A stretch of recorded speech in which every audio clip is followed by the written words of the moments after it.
Good evening, and thank you all for joining us. We will be providing updates this evening on our state and federal efforts, as well as local attempts at bans that we continue to fight. Additionally, we need your help in Virginia as the Board of Pharmacy is attempting to schedule kratom. We are joined this evening by Matt Salmon, former United States Representative for Arizona, as well as the Chairman of the American Kratom Association. In addition, Mac Haddo, the Senior Fellow on Public Policy for the AKA, is joining us. The Q&A is now open, and I will now turn it over to Matt Salmon for his opening remarks. Thanks, Ryan. Appreciate everybody taking the time to join this webinar tonight. This is a crucial time, and I know that we've been kind of saying this till we're blue in the face, that we really need to rely more heavily on advocacy efforts of those of you that are out there, the eyes and ears of the communities that we live in, as well as the ones that are responding when actions like more recently what's happened in Virginia, where the pharmacy board is considering scheduling kratom as a Schedule 1. Even though we were able to pass in the state legislature the KCPA, it would put those two things at opposition. But it really speaks to the fact that if we're going to be successful and continue to thrive and succeed in the things that we're doing, it's going to take a very, very active group of folks out there across the country listening, being the eyes and ears of the association to know when something like this happens. This kind of snuck up on us. I think that we responded very, very quickly, and I believe adequately. We were being shared the numbers of people that have actually weighed in on this with comments to the pharmacy board, and it's amazing. You guys have done an amazing job, but our work is never through. As long as the FDA is going to continue to present false information that's not based on sound science, and leaning on not just state governments, but local governments, cities. Mac and I were in Newport Beach, California, a few months ago, dealing with a proposed ban there, and we're stomping fires out wherever we can. But it takes not just people, but it takes money. It takes resources for us to get there and to be able to testify before those city councils, those boards of county supervisors, those pharmacy boards, those state legislatures. And so our efforts in terms of fundraising, in terms of getting everybody on these webinars as knowledgeable as possible, so that we can respond at a moment's notice, is just incredibly, incredibly important. And I know that Mac's going to talk about some of the different state efforts, and most recently, this effort with Virginia and the Virginia Pharmacy Board. But I want to thank you all for participating. We wouldn't be as successful as we are without you.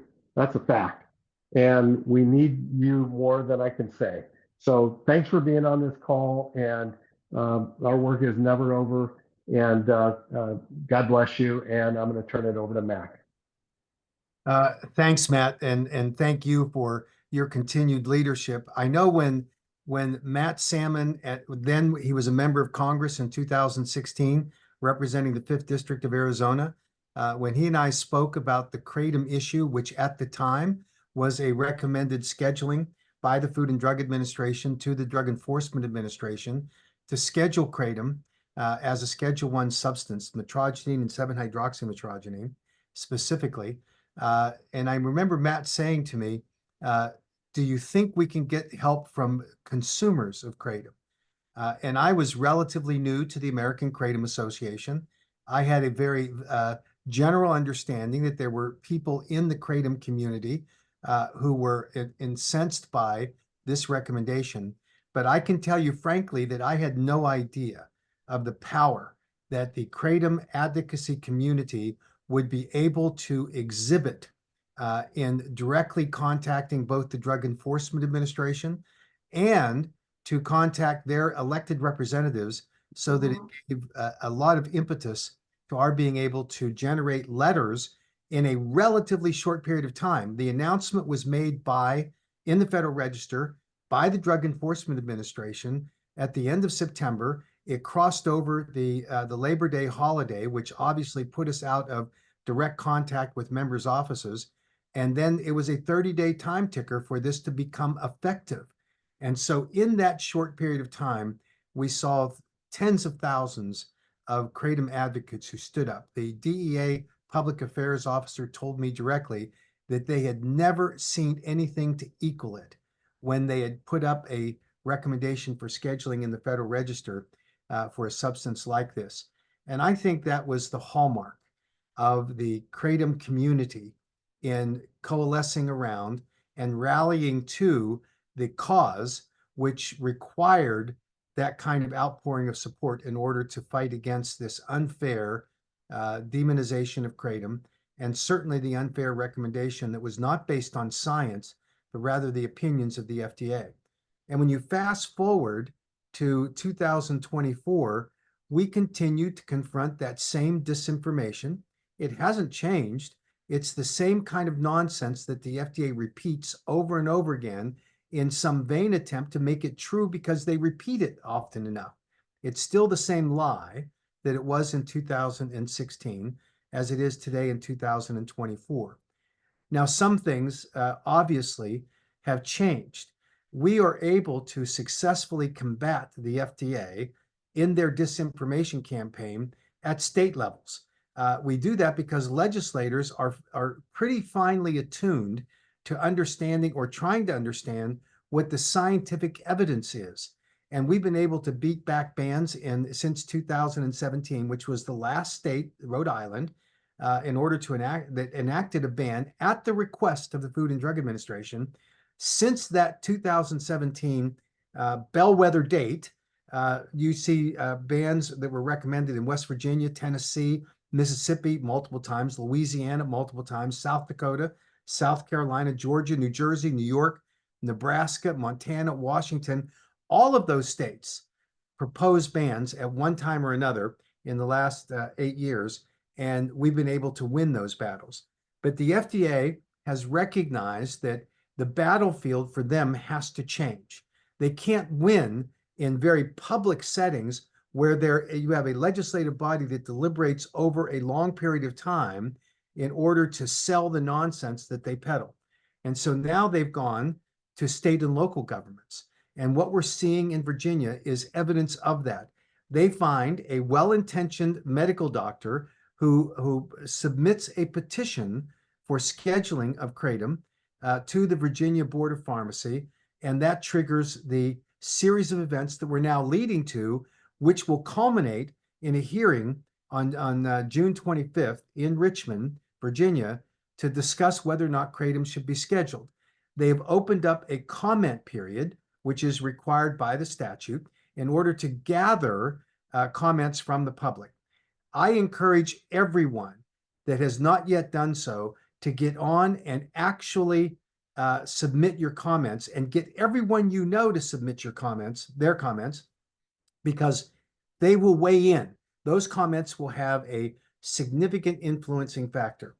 I remember in a similar situation in the state of Ohio, where the Board of Pharmacy had taken the FDA's request to ban Kratom in the state of Ohio, and they had a process that required, after the Board of Pharmacy had reviewed and then voted to ban Kratom, they had to hold a public hearing. And the day of that hearing, the line of public commenters went out the room, which was a relatively small room that they had convened this meeting in, through the hallway, down the elevators, out of the foyer and the steps, and down a second foyer, outside, and circled the block.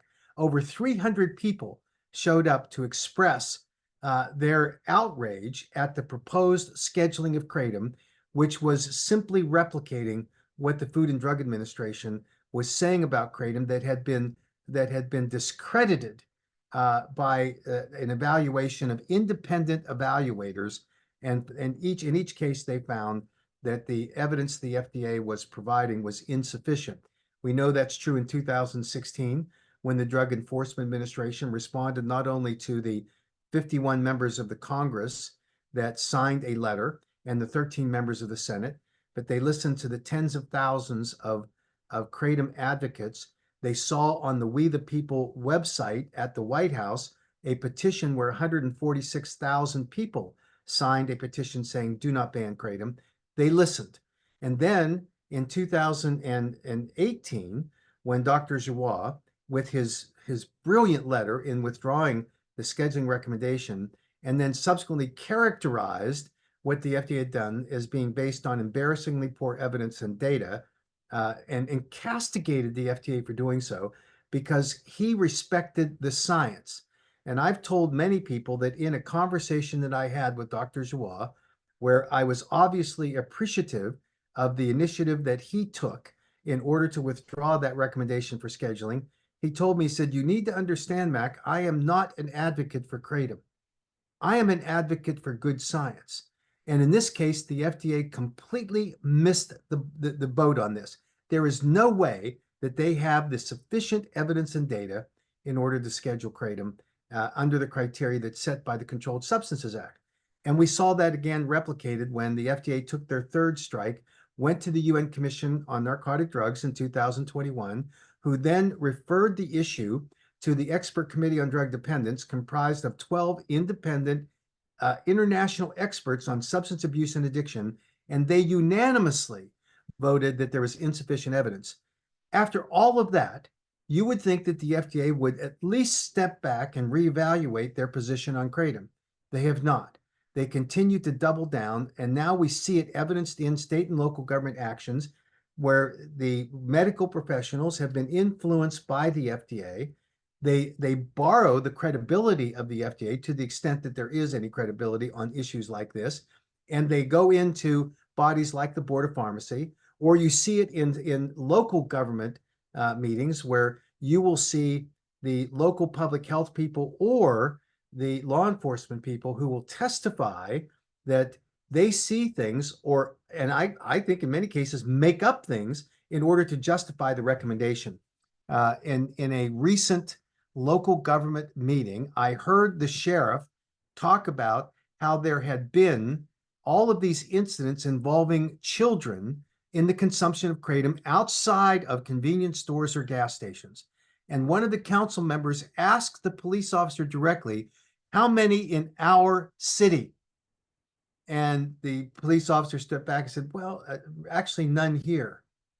Well, where did they happen? Well, they happened in surrounding jurisdictions. This was, by description of the police officer, anecdotal. Anecdotal. That's another name for made up, because there were no records, there are no police reports. This is just the general narrative that has been infused into the Kratom discussion by the Food and Drug Administration and by anti-Kratom critics. And so that's the landscape that we have to confront today. The reality is that the battlegrounds have shifted from discussions, for the most part, about bans at state legislative levels, and they've been drilling down into those local levels. They are important, very important jurisdictions that we have to fight as often as we can to win these battles, because local law enforcement people have tremendous credibility with these city councils and the county councils, and we simply have to be there to show up and do the very best we can. I recognize, and I think it would be a folly for us not to at least take note of the fact that there has been a fatigue within the advocacy community. Some of it because of our own making, because we've been successful in beating back these bans. And there's a general view that we're going to win again. And we're not seeing that as often as we need to. And certainly there have been circumstances where local governments have been misled by these influencers in the form of police officers or public health bodies, where they say, oh, Kratom is dangerous. I heard this just recently. Kratom is a very dangerous substance. And then the question is put to them, says who? And they say the Food and Drug Administration. That same Food and Drug Administration, as everyone now knows, conducted a dose-finding study among 40 human participants, an ascending dose study where they started out at a low dose and kept escalating it. The prediction by the FDA was that when they got to 4 to 6 grams, there would be people having seizures writhing on the ground. They got to 12 grams of the 40 participants to experience some nausea, not in the definition of the FDA's own study criteria, a significant adverse event. It was not. There was no widespread problem. It was 2 of 40 of the participants. And at that point, the FDA concluded the study recognizing that kratom appeared to be well tolerated across all dose levels, that it was safe for human consumption, so safe that the FDA can now proceed with what's called a human abuse potential study that will take several years to complete to assess what the actual addiction liability is, if any, to the consumption of kratom products. This is the problem that we face today, because there are people that will gloss over that. They won't recognize what the reality is, and they will say with a straight face, oh, the FDA says kratom is dangerous. The FDA, in a court proceeding in Southern California, had to say on the record that the FDA, have not yet come to a determination as to whether kratom is dangerous or not, when the judge required them to show up under oath with expert witnesses to testify to the truth of that claim, and the FDA bailed. It is incredible when you hear at a local level well-intentioned people say, well, the FDA says that it's dangerous. Now, what is true is the FDA has not yet acknowledged on their website, their FDA and kratom website, that fact, and they should. And we're going to petition them over and over and over again to correct that record, to make sure that there is clarity around exactly what the FDA's position on kratom is. They can have the opinion that kratom may be highly addictive. They can have the opinion that kratom may, in rare instances, be involved, along with polysubstance abuse, in adverse events and perhaps deaths related to kratom. That is an opinion that they're allowed to have, but they have to back it up with science. And to date, they've not been able to do that. And because they cannot do it, they cannot testify under oath about their repeated claims that kratom is dangerous. And that's why we, as a community, need to stand up and to have our voices heard on these things. So we need to set aside fatigue and apathy along the way. There also have been divisions among advocates, and that is natural to occur when you have a community of people who, since 2016 to 2024, 8 years, it is natural that there's going to be people that say, you know what, I've been carrying the burden all by myself. Why isn't someone else pitching in? Or any number of fair observations about a community that simply is sort of had the problem with their own success in going forward. There are also divisions that naturally occur because the community is not just a diverse community, but it's one that everyone's experiences drives their beliefs about what the correct public policy about kratom could be. A good example of that is that there are people that divide along the product formulation lines. The raw leaf product itself, pure kratom coming in from Southeast Asia, is something that in a powder form that can be mixed into water into a decoction, and you can experience the benefits of kratom. Some people, because of the bitterness of the taste, prefer to have capsules. Some people also prefer to have other product forms, which are fine, by the way, gummies, liquids. Those are all fine things. The divisions in the community, however, sometimes fall along false documentation about which is the preferred or the unpreferred way to do things.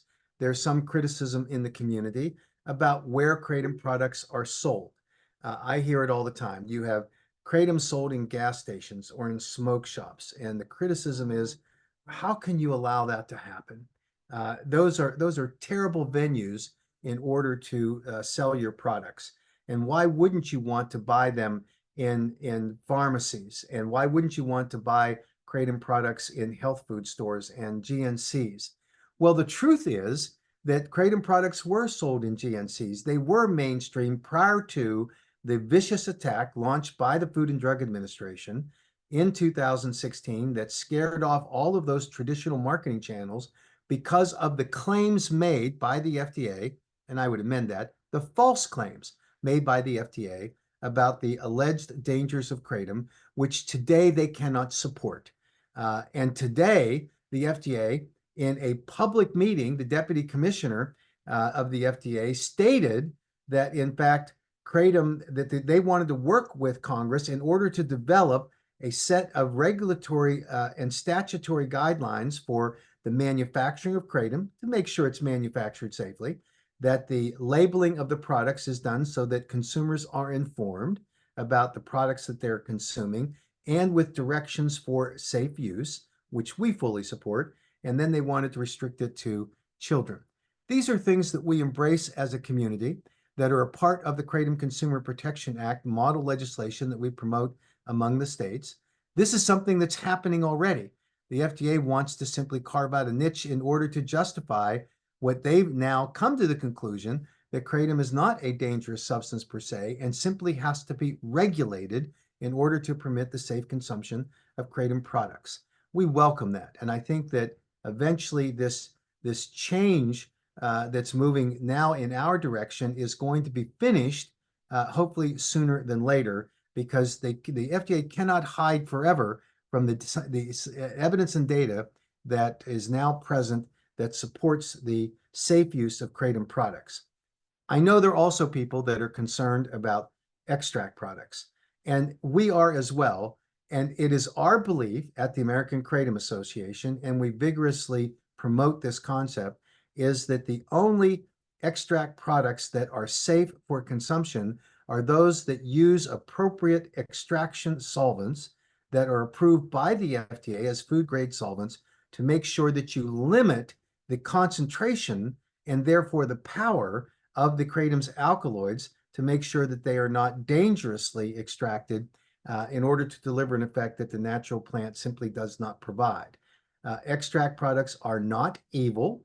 Extract products are perfectly safe if formulated the way that they should and labeled appropriately. They are different. There's no question about that. You do not consume pure leaf powder Kratom products in the same way that you would an extract product, and that's why it is so important that everyone follow the directions for use on the label for those products. And importantly, if there are no directions for safe use on that product, don't use it. Toss it away. You cannot allow this community to be dragged down because you have bad actors, vendors who are marketing products that are not properly labeled, not properly formulated, don't follow the guidelines. And the only way you'll know that is if they're labeled properly and that there is, in fact, standards that govern market entry of these products to require that a manufacturer has a certificate of analysis to back up the actual formulation of their product complying with the state statute that governs the market entry of those products. We continue to work every day in trying to secure more states that will pass the Kratom Consumer Protection Act, because we know at some point it will develop the critical mass of states where this legislation has passed that will lead to the US Congress actually forcing and compelling the FDA into the current century we're in and do the same thing that the Congress was compelled to do back in 1994 in passing the Dietary Supplement Health and Education Act that forced the FDA to regulate dietary supplements. We now need to do the same thing when it comes to Kratom, because we cannot rely upon, nor can we trust the FDA to do it on their own devices. We know that that's not going to happen, and that's why it's so important for us to work closely in it. Now, there is another issue that we're all keenly aware of, and that is some of the growing anti-Kratom communities, driven largely by those families who believe that they've lost a loved one to Kratom consumption. And obviously, our hearts go out to any grieving family that has experienced the loss that is associated in any material or accurate way with the consumption of a Kratom product. There is no one that is more critical of the product that was used and that for which there was an adjudication in Florida where the consumer purchased on the internet a product called Space Dust. And that Kratom product, purportedly to be a Kratom product, arrived in a enhanced Ziploc bag with a Sharpie scrawled across it calling it Space Dust, with not one word about what else was in that product, what its formulation was, what the actual ingredients were, We don't know what was in that product, and there wasn't a single letter of instruction or labeling on that product. That product never should have been on the marketplace. That product was known to the FDA to be on the marketplace for more than a year. And if there's anyone who bears a responsibility other than the manufacturer themselves who appropriately have an obligation to that family, it should be the FDA as well. And shame on the trial attorneys who like to call that a kratom death, because they know that that's not what really kratom products is. No vendor, no responsible vendor would promote or sell that kind of a product into the marketplace that doesn't have the directions for safe use along the way. And that similarly, as we've seen in other cases where these trial attorneys, who obviously have their own set of goals that are unrelated to protecting the public, but rather to extract a cost that they benefit financially from manufacturers that they perceive have not complied with what are good standards for product liability. And for those companies that are guilty of it, fine, we'll let the judicial system wend its way. But remember that when a trial attorney brings a case, it doesn't mean that that's the gospel truth. If you read every single one of the complaints, within the first couple of paragraphs, they will say, the FDA says the kratom is dangerous. Every single one of them. They rely on what is now debunked and false statements that the FDA has promoted in order to justify this litigation along the way.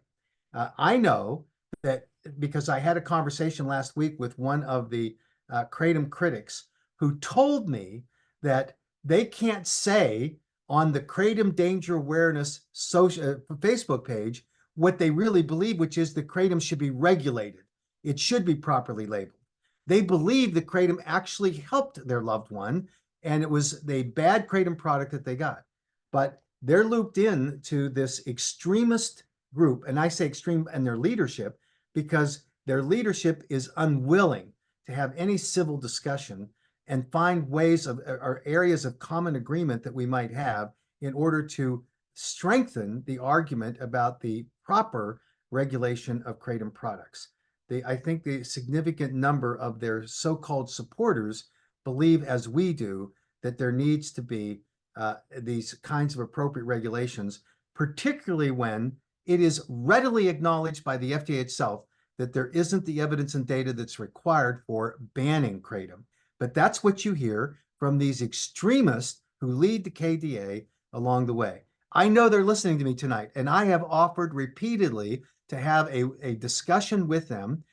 They block me at every turn. They call me vile names. They accuse me of being a murderer and all kinds of awful things as a way to justify. And what they repeatedly say when they're asked about justifying how they can claim that kratom has been the cause of a death of a loved one, they say, don't give them the autopsy report.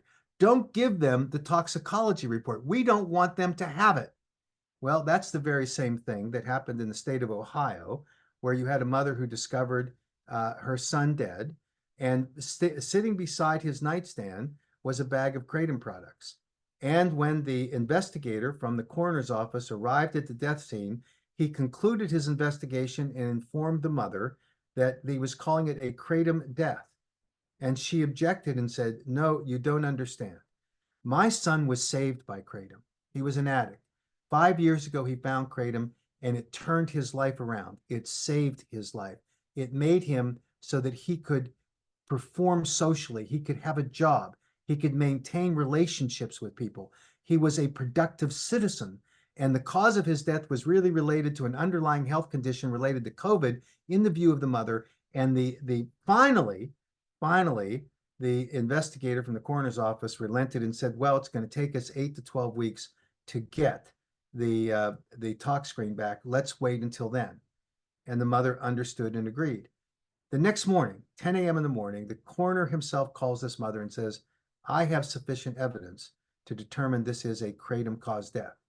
Now that's the kind of data that is relied upon, unfortunately, by many people in the kratom danger awareness community. But what this mother did courageously is fought back.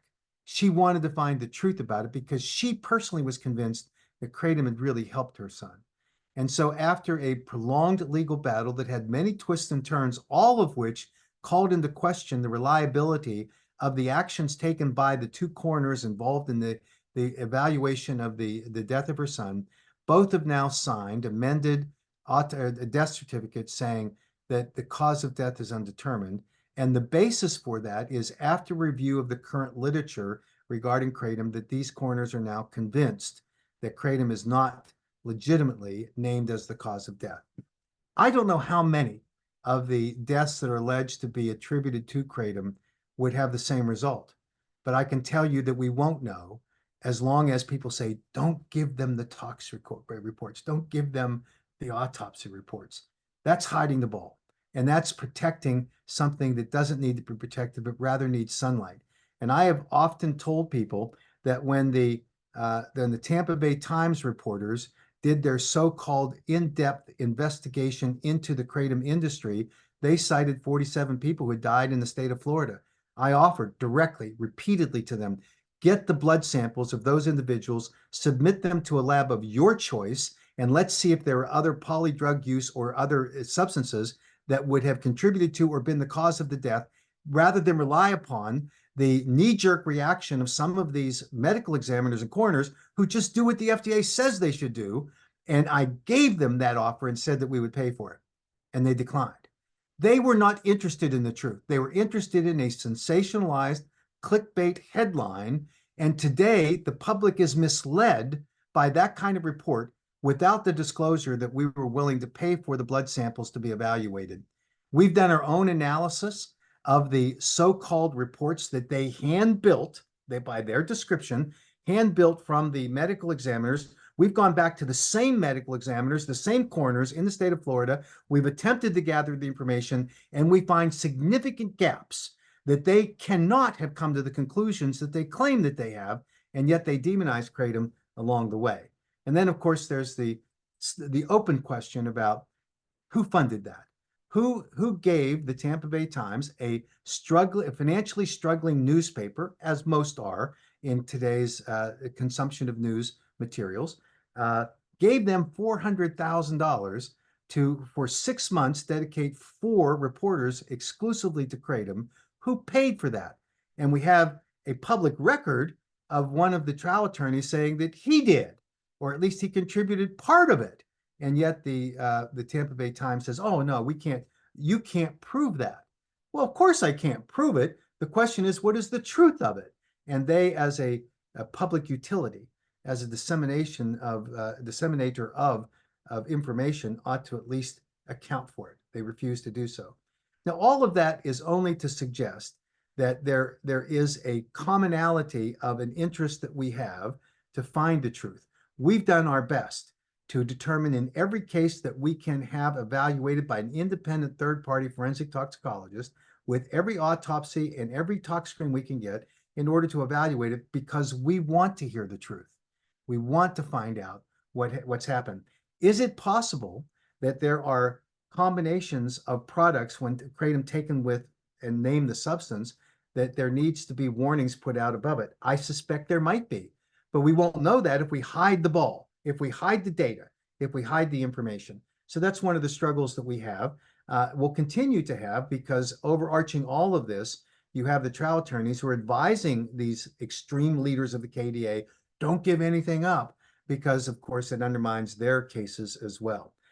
We think that the right policy with respect to kratom is to take all of the available evidence, determine what the appropriate labeling restrictions should be, and they should then be published into Kratom Consumer Protection Acts.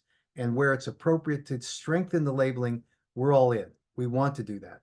And that's what our common goal should be. And unfortunately, that's not it. So where we are today, and then I'm going to open up for any questions. You can ask your questions in the chat.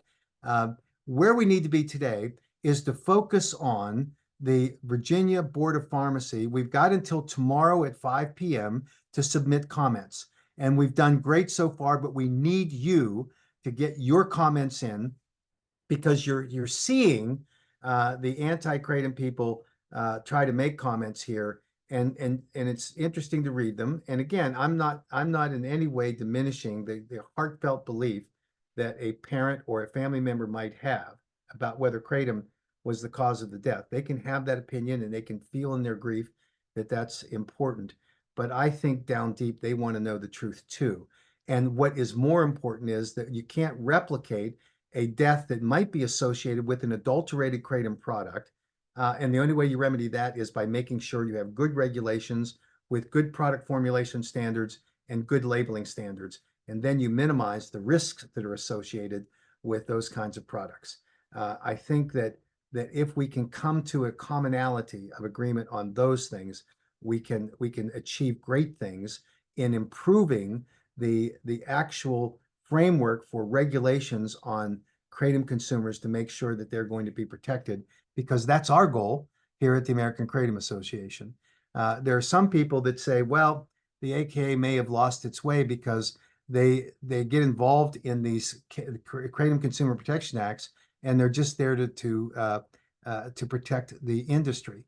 We are promoting the Kratom Consumer Protection Act to clean up the industry, and you have to have a partnership with the industry, responsible industry leaders, because they have to be a part of the solution here. But the end game and the ultimate beneficiaries of every Kratom Consumer Protection Act are the consumers that have a higher level of certainty that when they buy a product in a state where a KCPA has passed, for which there are specific regulations about product formulations and labeling requirements and age restrictions, that they can have better confidence than if they're buying in the wild, wild west. That's the bottom line. And that's what we're seeking to do here. And that's the message that has to be conveyed both to the boards of pharmacy, like in Virginia, to state legislators across the country, and to these local communities that are making evaluations based on the hyperbole and the false information that's being disseminated by the Food and Drug Administration, even today, when their own scientific evidence disputes their conclusions. This is the challenge that we have. We can't let apathy or fatigue get us in the way. We need to rally, and we need to replicate what happened in 2016 when we go to the Board of Pharmacy. There will be a hearing before the Board of Pharmacy on June 25th in the morning. We're now doing some work with the staff there to determine exactly what the format will be, how many minutes each speaker gets, and we're going to circulate that information because we want to be present there, just as we were in Ohio. We want to send the message that we want responsible science to drive this public policy, not the hyperbole, not the opinions of people, however well-intentioned they may be. And we want science and evidence and data that Dr. Joie referenced that is credible in order to protect the people in the state of Virginia. And then we need to be prepared to replicate that battle every place we can. We did it in Nevada. We did it in Ohio. We're going to continue to do it here in Virginia.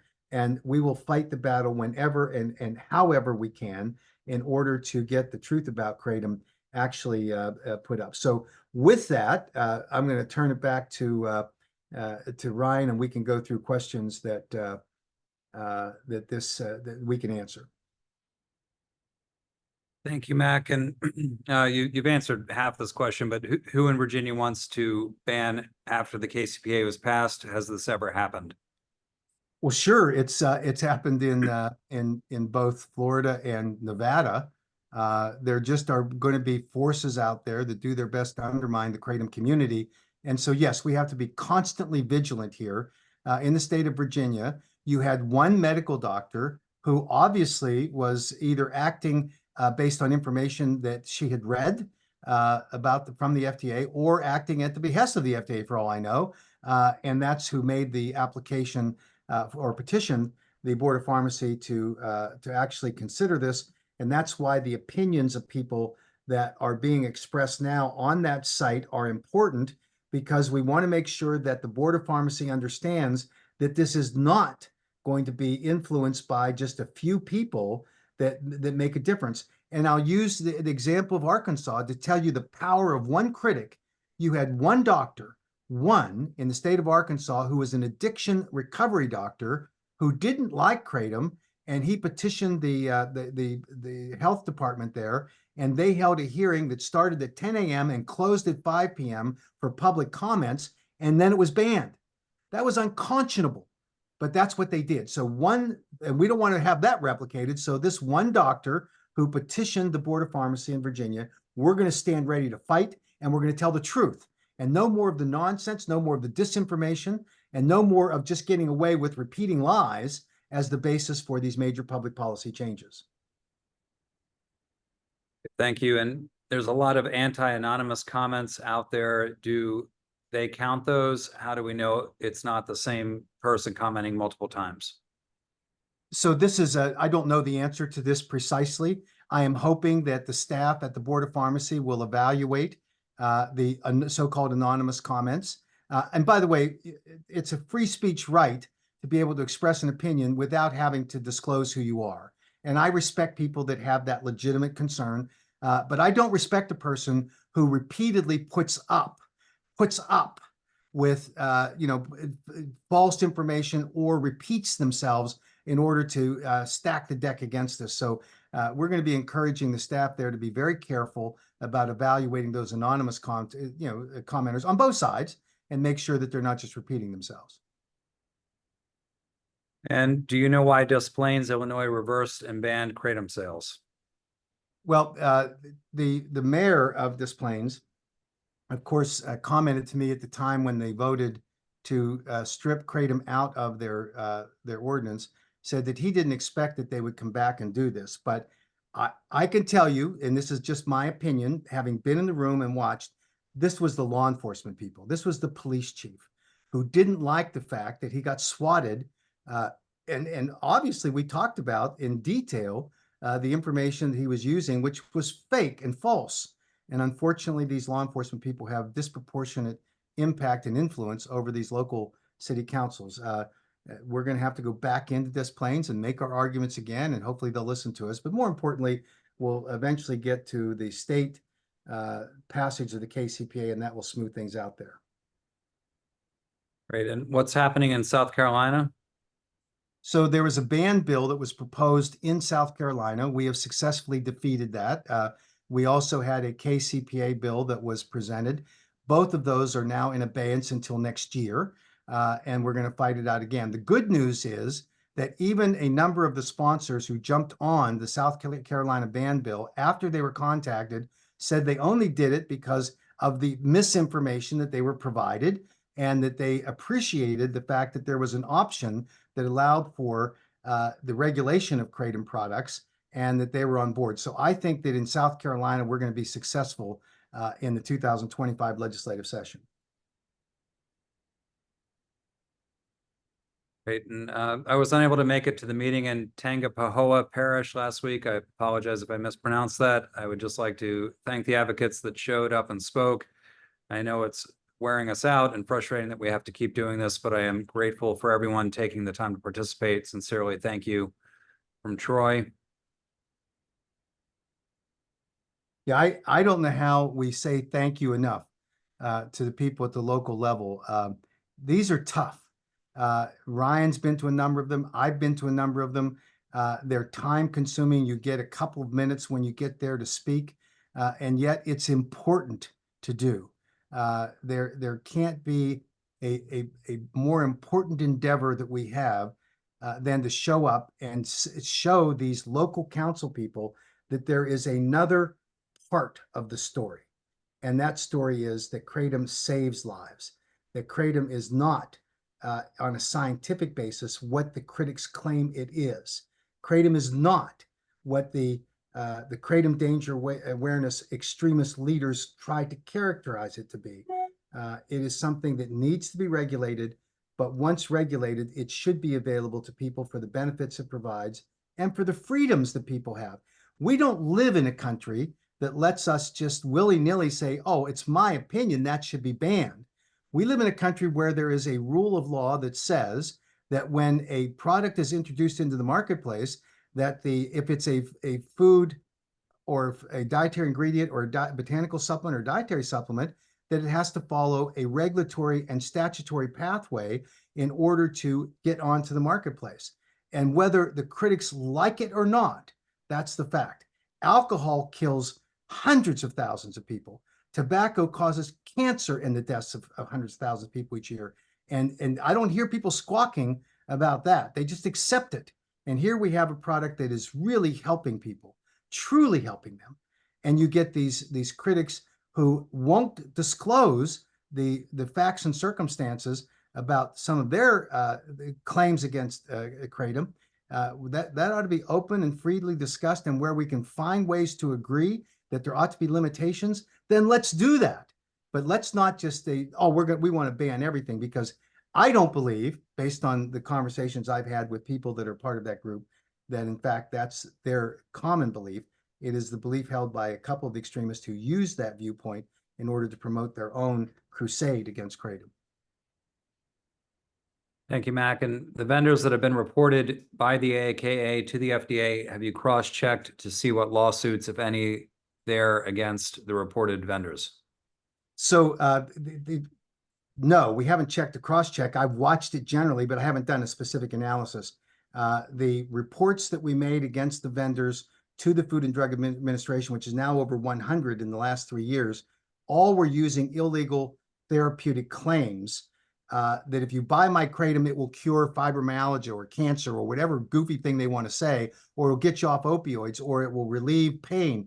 Those are illegal therapeutic claims. It does not mean that they're not true. Don't get me wrong. What it says is you're not allowed under the statute to use that kind of a therapeutic claim in order to convince a customer to buy your product. And so you can't do it.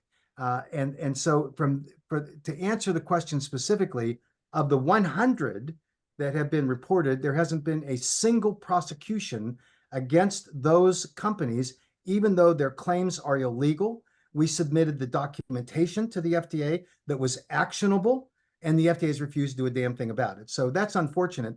The reality is that for those companies that are being sued by trial attorneys, that doesn't mean that their products are bad either. And every suit that I've seen is really specific to a failure to inform the patient, therefore triggering a product liability assessment against the company because they didn't label their product with adequate warnings.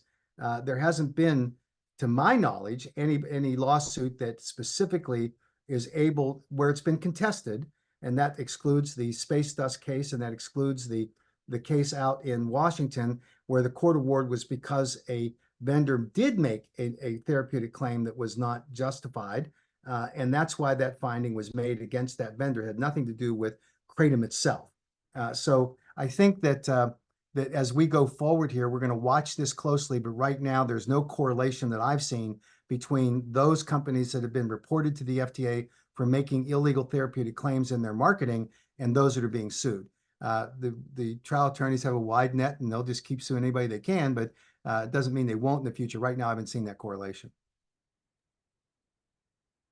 And from Richard, I would love to submit a statement to the Virginia case. Should it be short and sweet, or detailed and or very personal? I don't want to overwhelm, but would like to have the best impact.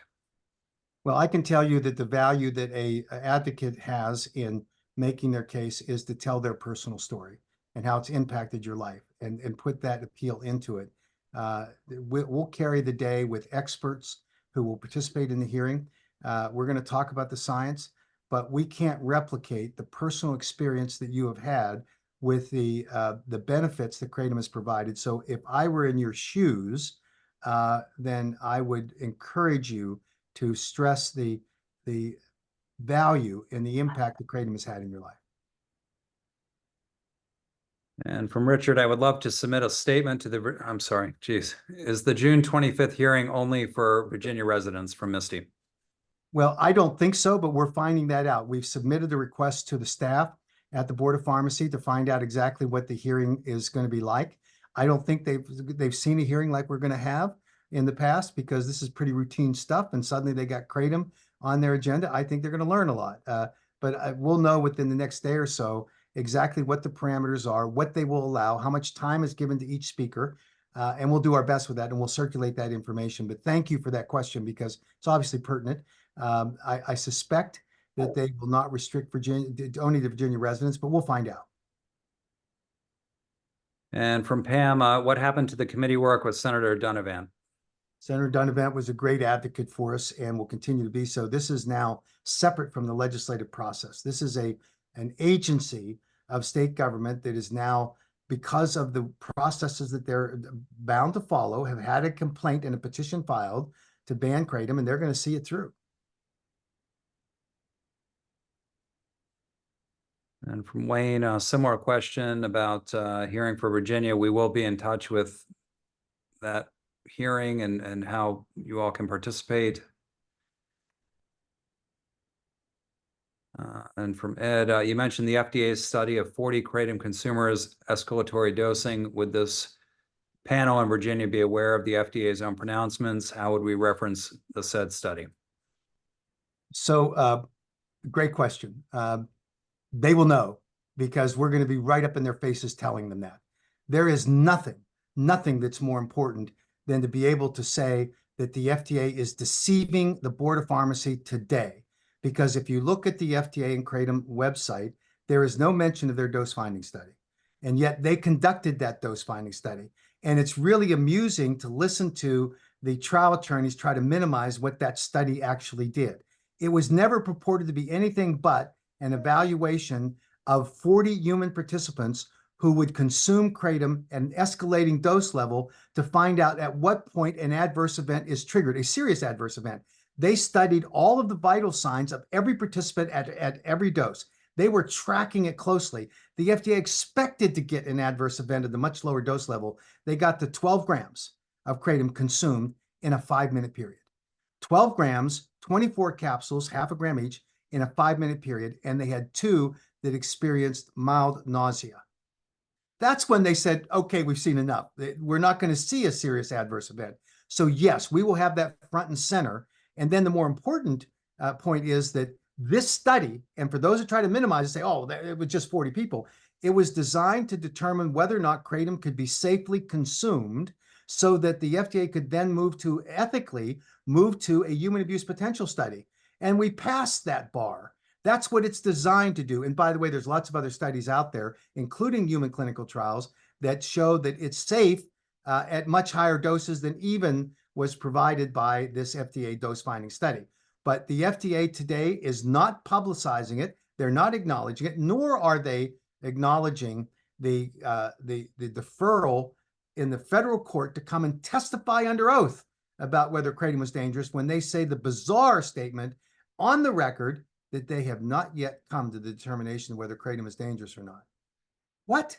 For 10 years they've been saying that it's dangerous. Look at the Federal Register notice in 2016 and in 2017 when they filed, where they addressing factor 6, where they said it poses an imminent threat to the safety of the American public. That's their statement. And then they want to say to a federal judge, well, we haven't come to a determination whether it's dangerous or not. They should have that up on the FDA and Kratom website today. If they were playing fair, if they were evaluating the true science, the FDA should be doing that, but they won't, because they have an embedded bias against kratom that they're going to continue to prosecute unfairly, and they need to fix it. We're going to fix that, because we're going to be telling everyone and the Board of Pharmacy that not only is the FDA made these conclusions, they're lying about it once again, because they failed to disclose the truth of what their position is on kratom. I got a little excited about that, because it infuriates me that the FDA thinks they can conduct business that way for the American people. And does anyone know why Jennifer Brandt filed this petition in Virginia to begin with? I've not had the chance to talk to her yet. I'm looking forward to that occasion, and I'll report back. And how are things in Ohio? So I just had a discussion this morning early with the Ohio lobbyist that we have retained, and he's working with the Department of Agriculture, and they've made a couple of proposed amendments to the KCP in Ohio. Everyone knows we now have one in West Virginia and Kentucky, and it's kind of encircling them. So the proposed amendments, one was a little difficult because I think they missed the mark, and I've explained it to them. Hopefully they'll accept that. But I think we're very close to an agreed upon framework moving forward And we'll see action in the fall when the Ohio legislature reconvenes prior to the election.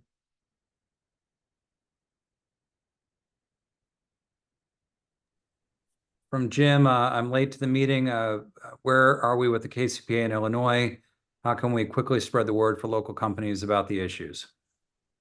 So unfortunately, the legislative process in Illinois is complicated.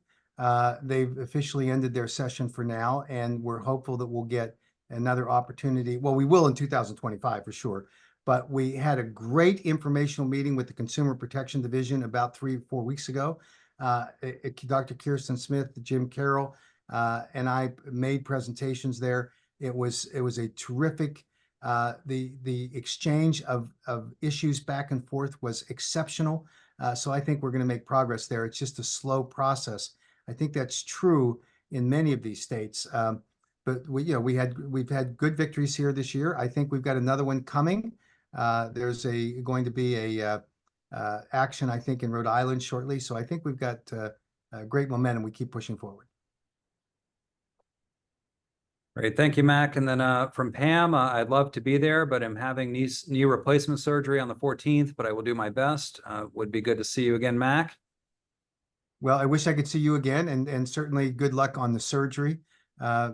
Use your kratom, alleviate the pain. I can say that, Bender can't.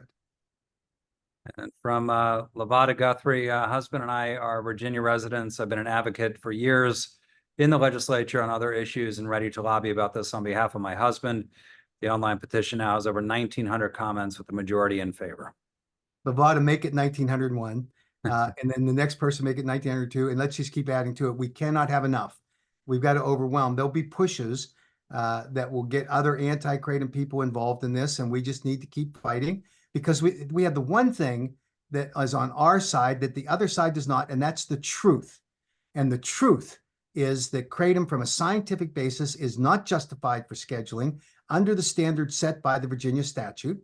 And we have the truth that kratom is actually saving people's lives. It's helping them on a daily basis for people that otherwise are struggling.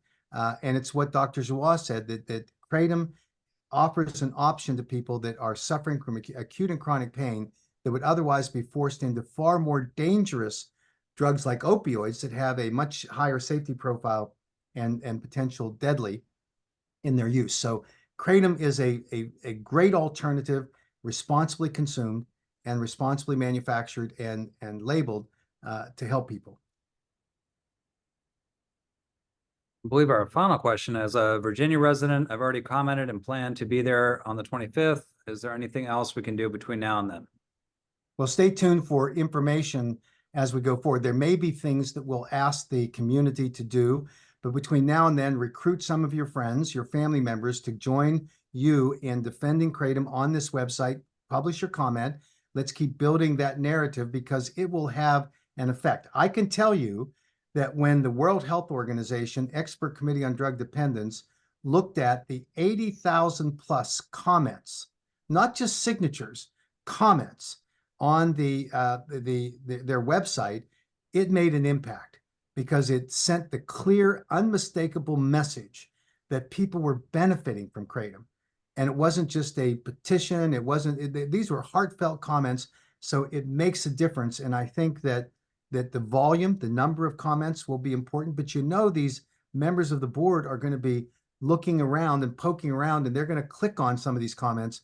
We want them to see your experience, the fact that you have benefited from kratom, that it's helped you in your life or it saved your life, whatever your personal circumstance is, it will make a great deal of difference, and you might be the one they click on. So don't miss that opportunity. It's great, Mac. Thank you. And thank you all for joining us this evening. Do you have any closing comments, Mac? So I'll just say this. I know that there is a lot of chatter in the community today about, the new entrance into the advocacy space. We are believers at the AKA in this being a free speech right of anyone, whether it's an industry group or a consumer group. We want people to have options. We are working hard at the AKA to improve our message. We're working to extend to other groups, even those that we disagree with, the opportunity to have a dialogue. We've been turned down, as I mentioned earlier, with that extremist leadership of the KDA. We want to continue to seek the truth and identify areas where we can, in fact, improve the content of the legislation that we promote on a state basis. And we can't do that if we're not talking to one another. And so I appeal again to those that are critics out there of the AKA, that we engage in that dialogue. I know that there are people that have had situations where they don't agree with the AKA. And I will just reemphasize to you, we're not perfect. We try our best. And you can criticize the AKA in many ways, but you're not going to criticize us on the basis of the effort that we put forward, because we believe in this. I get direction from Matt Salmon and the board members all the time to make sure that we as efficiently and effectively represent your viewpoint as we can. We work to do that. It is inevitable that there will be people who will be unhappy with what we're doing. I get that. And it's not intentional. I can't fill enough time in the day to be able to say thank you to the influencers in the Kratom community, the leaders in the industry that really want to do this right, the advocates who are willing to put their blood, sweat, and tears behind this. You see things that organically occur in this community that are truly amazing. Advocates are putting together documentaries on Kratom. You see tireless efforts by some of these top influencers in the community who are trying to disseminate information. The Kratom gals, Melody Wolf, it goes on and on. I mean, the level of engagement of people that are trying to help, trying to do these things. You've got the Kratom podcast group out of Boston. You've got Cami out of California. These are organic groups that have simply trying to disseminate great information, truthful information that motivates people in the Kratom community. And I'm personally eternally grateful for it, because it helps. I want to be cheerleaders for them as best I can. And the AKA wants to be advocates for you in this space. I see individuals who will sacrifice to go to their state capital. Bud Smith up in New York is the poster child of this.